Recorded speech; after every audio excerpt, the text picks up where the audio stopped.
I'd rather fight than eat. That's how I roll. At first glance, former paratrooper Richard Ojeda seems more G.I. Joe than polished politician.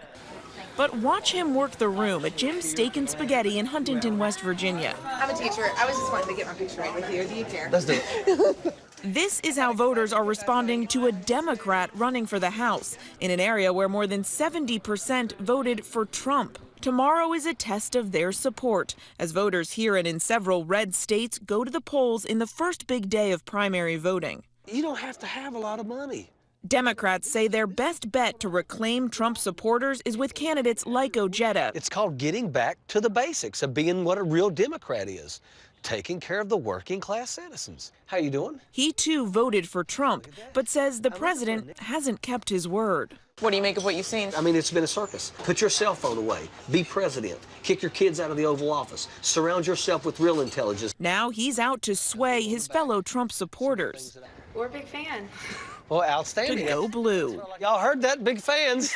Okay. And it may just be working. He's not here in a suit and a tie. You know, he's here in a t-shirt and some khakis. You know, that's more relatable. You feel like he's one of you? Absolutely. I've got a lot of Republican voters that are voting for me. I mean, the Republican leadership in the state of West Virginia hates the ground that I walk on because I call them out.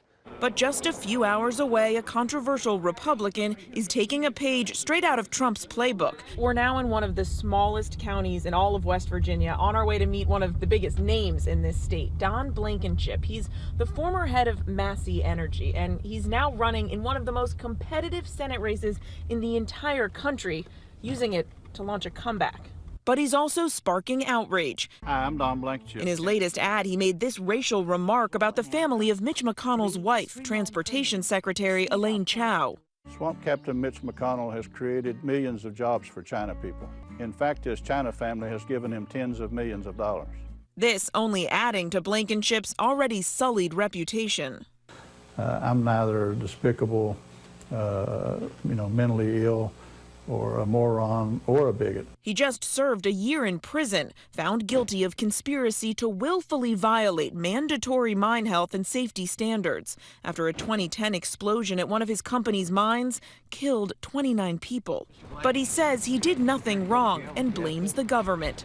Many voters we spoke with side with Blankenship. Hey, he stood up to those who were wanting to make a show trial for him, you know. What do you want the people to know about you? I want them to know that I'm probably the most honest person that ever ran for office, that I was put in prison on a fake prosecution that will be invalidated in the near future, that I did more for mine safety than anyone in the history of the mining industry. Blankenship has been quick to defend the president. I think he's doing what he knows to do. But the president doesn't feel the same about him. He's now urging voters not to support Blankenship, today comparing him to failed Alabama Senate candidate Roy Moore. Tweeting, Don Blankenship, currently running for Senate, can't win the general election in your state. No way. Remember, Alabama. Republicans in Washington are on edge, concerned that Blankenship could win tomorrow, but not in November.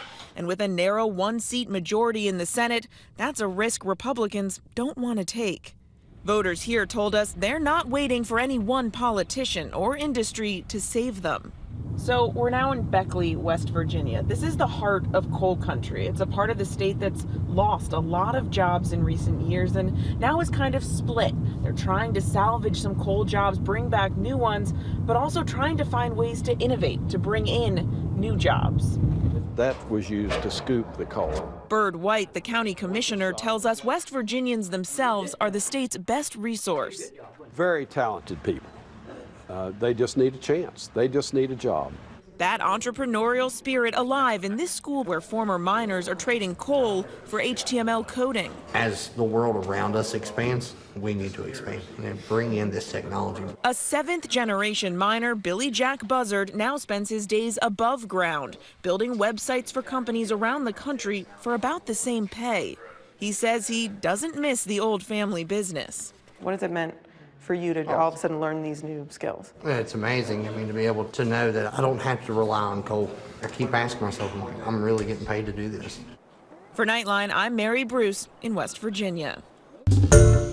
Hi, everyone. George Stephanopoulos here. Thanks for checking out the ABC News YouTube channel. If you'd like to get more videos, show highlights, and watch live event coverage, click on the right over here to subscribe to our channel. And don't forget to download the ABC News app for breaking news alerts. Thanks for watching.